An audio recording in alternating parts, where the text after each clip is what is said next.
वृश्चिक राशि वाले मेरे प्यारे दर्शकों, दिल के अजीजों, आज के इस वीडियो में मैं आपको बताने जा रहा हूं कि आपका ये आने वाला वर्ष 2026 आखिर कैसा रहेगा, किस मामले में बढ़िया रहेगा, किस मामले में खराब रहेगा। इस विषय पर में आज हमारी चर्चा होने जा रही है। देवी और सज्जनों,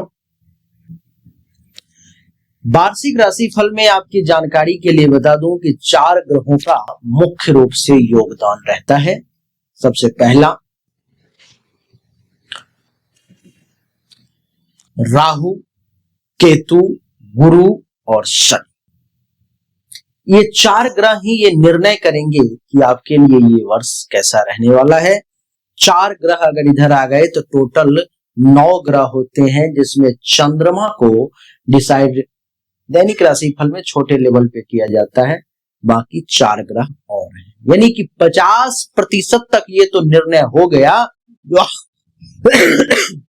जो आपका समय ऐसा ही रहने वाला है जैसा बताने जा रहा हूं।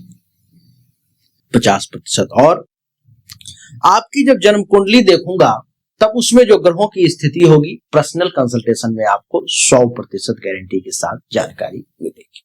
आइए चर्चा को आरंभ करें और समझने का प्रयास करें कि आखिर ये समय कैसा है। सबसे पहले हमें बोर्ड पर में लिखना होगा वृश्चिक राशि 2026, नहीं, वृश्चिक राशि 2026।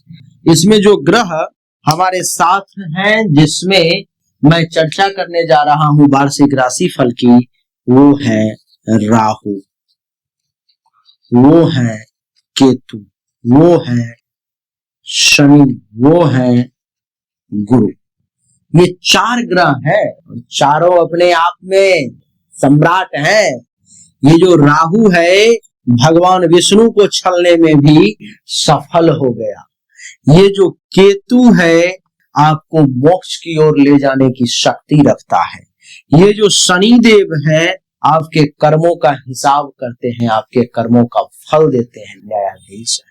और ये जो देव गुरु बृहस्पति हैं जीवन के हर सुख को आपको प्रदान करने की शक्ति रखते हैं। तो आपको इस वर्ष में क्या क्या मिलने वाला है, उसके लिए हमें तैयार करना होगा एक गोचर कुंडली। इसमें मैं दे दूं, ये माया है, ये मोक्ष है, ये कर्म है और ये ज्ञान है। और ज्ञान की बदौलत सारा सुख आपको मिलता है। कुंडली का निर्माण कर दूं वृश्चिक राशि वालों के लिए। वो 2026 का गोचर क्या कहता है। देवी और सज्जनों, ये गोचर कुंडली बन गई, लेकिन अभी राशि डिसाइड नहीं हुआ है। तो इसके लिए वृश्चिक का मतलब अंक में 8 होता है, तो यहाँ 8 देना होगा। 9, 10, 11, 12, 1, 2, 3, 4, 5, 6 और 7। ये हो गया वृश्चिक राशि की, वृश्चिक लग्न की कुंडली बन गई। इस वीडियो को हर वो व्यक्ति जरूर देखे जो वृश्चिक राशि का है, वृश्चिक लग्न का है, उसके लिए ये बहुत काम की है। आइए अब कौन सा ग्रह कहां विराजमान रहेगा उसको समझते हैं। राहु की ही पहले बात करूं तो राहु कुंभ राशि में यहां पर में है, ठीक है। केतु जो है सो सिंह राशि में 10वें भाव में है। कर्म फलदाता शनि यहां पर में है मीन राशि में। और देवगुरु बृहस्पति कुंडली के 8वें भाव में 2 जून तक हैं और उसके बाद कुंडली के 9वें भाव में आ जाएंगे। क्या होगा इन सब का प्रभाव, इसको समझने का प्रयास करेंगे। देवी और सज्जनों, वर्ष 2026 जो है, जो ग्रह गोचर में बता रहा हूं, उसके आधार पर में जीवन में गहराई, परिवर्तन, आध्यात्म और कर्म फल से जुड़ा हुआ ये वर्ष होने वाला है। यह समय आपके आत्मनिरीक्षण का रहेगा, जीवन सुधार का होगा और नए अवसरों की ओर संकेत भी निश्चित तौर पर में करेगा, निश्चित तौर पर में।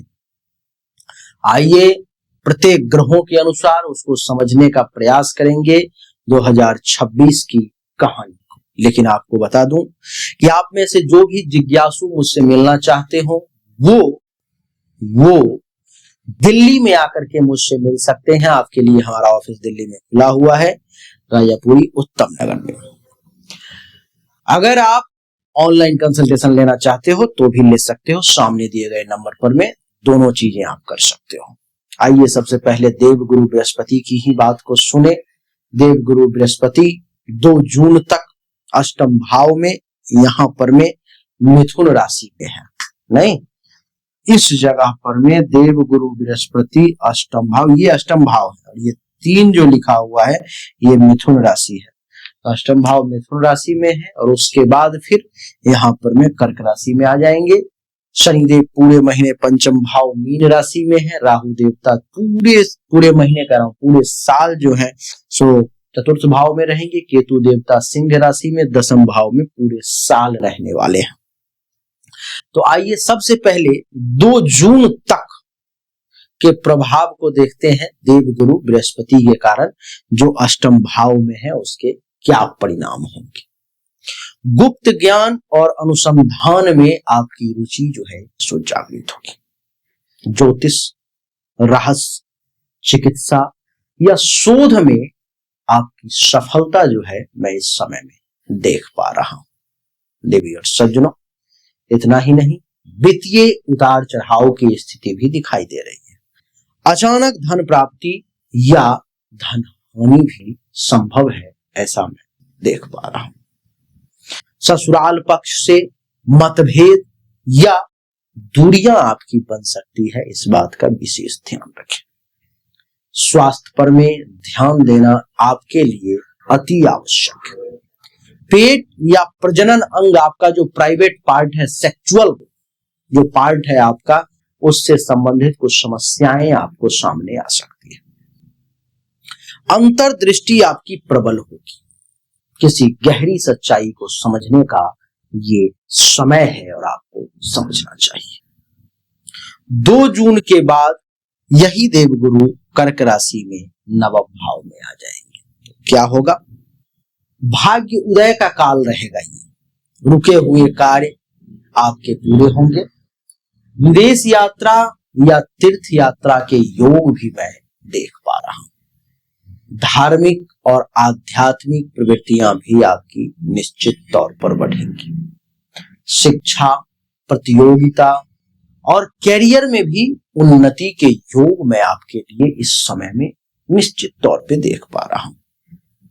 पिता से संबंध मधुर होंगे और उनका आशीर्वाद भी आपको जरूर मिलेगा। नए अवसर, प्रमोशन, सम्मान और यश प्राप्ति का भी बड़ा सुखद और सुंदर योग बन रहा है। देवगुरु के बाद अगर शनिदेव की बात करूं तो शनिदेव पंचम भाव में यहां पर मीन राशि में है, जो आप देख रहे होंगे। एकाग्रता और जिम्मेदारी आपकी दोनों बढ़ने वाली है। विद्यार्थी मेहनती होंगे इस समय। प्रेम संबंधों में सफलता का ये समय रहेगा। गलतफहमी या दूरी संभव है थोड़ा सा आपके लिए। संतान सुख में विलंब या उनके स्वास्थ्य अथवा कैरियर की चिंता आपको थोड़ा सा परेशान कर सकती है। क्रिएटिविटी यानी कि रचनात्मकता बढ़ती हुई प्रतीत हो रही है, पर फल धीरे धीरे मिलेगा। निवेश सोच समझ कर करें, विशेषकर शेयर या रियल एस्टेट में तो ज्यादा अच्छा रहेगा। बात अब राहु देवता की अगर करूं तो राहु चतुर्थ भाव में कुंभ राशि में है। देवी और सज्जनों, घर, परिवार और मानसिक शांति में अस्थिरता रहेगी। मकान या वाहन परिवर्तन के भी योग जो हैं सो आपके लिए बन रहे हैं। माता से मतभेद या स्वास्थ्य में कुछ कमी के योग मैं देख पा रहा हूं। अचानक संपत्ति विवाद या गृहस्थी में तनाव आ सकता है, आपको उस बात का विशेष ध्यान दें। तकनीकी या इलेक्ट्रॉनिक क्षेत्र में भी आपको सफलता मिलने के योग है। यदि आप तकनीकी या इलेक्ट्रॉनिक क्षेत्र से जुड़े हुए हैं तो आप इसके लिए कमर कस लें, तैयारी कर लें, बड़ी सफलता की तैयारी करें जो आपको मिलने जा रही है। केतु की अगर बात करूं तो केतु सिंह राशि में कुंडली के 10वें भाव में है, जिसका परिणाम यह है कि कैरियर में दिशा भ्रम की स्थिति उत्पन्न हो सकती है। मन नौकरी या कार्य से ऊब सकता है।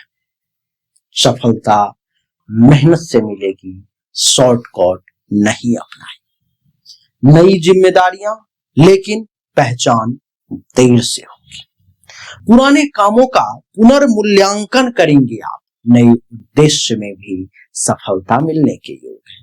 ध्यान या मेडिटेशन से मानसिक स्थिरता की प्राप्ति का योग आपके लिए बन रहा है। प्रेम और विवाह, इसमें कैसा रहेगा प्रभाव? तो प्रेम में परीक्षा और परिपक्वता का दौर है। भावनात्मक अस्थिरता इस समय में रह सकती है। अविवाहितों के लिए वर्ष के उत्तरार्ध में यानी कि जून के बाद शुभ विवाह का योग बन रहा है। विवाहित जीवन में साथी के प्रति संयम और संवाद आवश्यक है। कैरियर और व्यवसाय की बात करूं तो जून से पहले कार्य क्षेत्र में उतार चढ़ाव, अप एंड डाउन रहेंगे, परिवर्तन रहेंगे और थोड़ा सा तनाव भी रहेगा। लेकिन जून के बाद भाग्य प्रबल हो जाएगा और नए अवसर आपको प्राप्त होंगे। प्रमोशन, व्यापार का विस्तार, ये सब होगा। विदेशी स्रोतों से आपको लाभ मिलेगा या ऑनलाइन कार्य में उन्नति भी संभव है। साझेदारी में सावधानी रखनी होगी। धोखा या मतभेद से आपको बचना पड़ेगा। धन और निवेश की अगर बात करूं तो वर्ष के प्रथम भाग में अचानक से कर्ज या नुकसान संभव है। दूसरे भाग में निवेश से अस्थायी लाभ मिलेगा। अचल संपत्ति से भी लाभ मिलेंगे, पर कानूनी विवादों से भी आपको बचना पड़ेगा। धन संचित करें, फिजूल खर्ची पर में नियंत्रण रखने की आवश्यकता है। स्वास्थ्य और मानसिक स्थिति की बात करूं तो पहले 6 महीने मानसिक चिंता, नींद की कमी, पेट संबंधी परेशानी आपको परेशान कर सकती है। बाद के 6 महीने में ऊर्जा, आत्मबल और स्वास्थ्य में सुधार के योग बनेंगे। योग, ध्यान, प्राणायाम अत्यंत लाभकारी आपके लिए साबित होंगे। आध्यात्मिक और सामाजिक जीवन की बात करूं तो बृहस्पति 9वें भाव में आते ही 2 जून के बाद यहां पर में आपको आध्यात्मिक जागृति को बढ़ा देगा। धार्मिक यात्रा, गुरु संगति या दान कार्यों में रुझान जो है सो आपको रहेगा। समाज में सम्मान और प्रतिष्ठा में वृद्धि के भी योग मैं देख पा रहा हूं। मैं ओवरऑल अगर सब कुछ की बात करूं तो इस समय में जनवरी से जून तक आत्मविश्लेषण का समय रहेगा। स्वास्थ्य और धन के मामले में उतार चढ़ाव देखने को मिलेंगे। आत्म विकास का समय रहेगा। जून से दिसंबर 2026 तक भाग्य वृद्धि होगी, उन्नति मिलेगी, मान सम्मान मिलेगा, सफलता और स्थिरता का ये काल रहेगा, अर्थात समय रहेगा। तो देवी और सज्जनों, यही थी वृश्चिक राशि वालों की 2026 की कहानी जो हमने आपको बताने का प्रयास किया। उम्मीद करता हूं सब कुछ आसानी से समझ में आ गया होगा। राधे राधे, राम राम। हमने अभी तक आपको जो भी जानकारी दी ये 100% सत्य नहीं है। फिर से सुने, 100% सत्य नहीं है। आपने बिल्कुल सही सुना है। ऐसा मैं क्यों कह रहा हूं? क्योंकि अभी तक जो हमने आपको बताया ये एक सामान्य राशिफल है, विशेष नहीं है।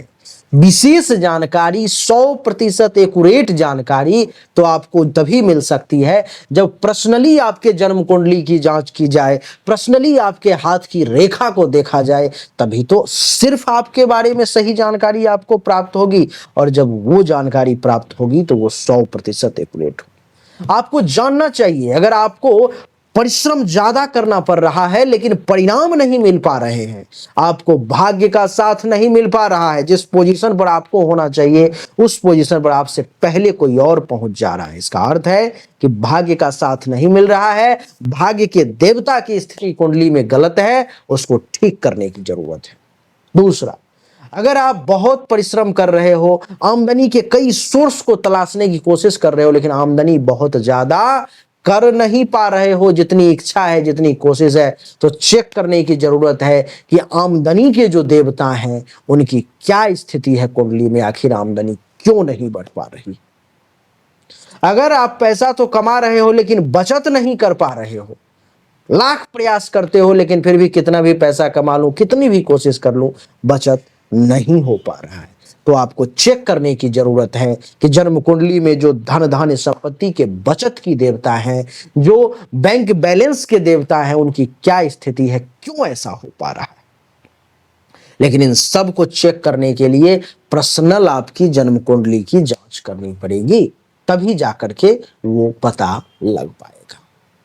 देवियों सज्जनों, चाहे कोई बीमारी है जो आपको बहुत परेशान कर रहा है, बहुत परेशान कर रहा है, आप ठीक नहीं हो पा रहे हो, चाहे आपका विवाह नहीं हो रहा, वैवाहिक जीवन में अथवा परेशानी आ रही है, मामला तलाक तक पहुंच गया है या विवाह हो ही नहीं पा रहा है, जिस काम को करने की कोशिश कर रहे हो हर काम में रुकावट आ रहा है, जमीन मकान गाड़ी चाह रहे हो लेकिन हो नहीं पा रहा है, तो इन सभी शंकाओं का समाधान जन्म कुंडली देखने के बाद ही मैं आपको दे सकता हूं। उसके लिए सामने दिए गए नंबर पर में अपनी जन्म तारीख, जन्म समय, जन्म स्थान, दोनों हाथ के हथेली का फोटो अवश्य भेजे, जो शुल्क है जमा करें, इंतजार करें, आपको जानकारी अवश्य मिलेगी। अच्छा लगा तो वीडियो को लाइक करें, शेयर करें, चैनल को सब्सक्राइब करके इसके बेल आइकन के बटन को दबा दें।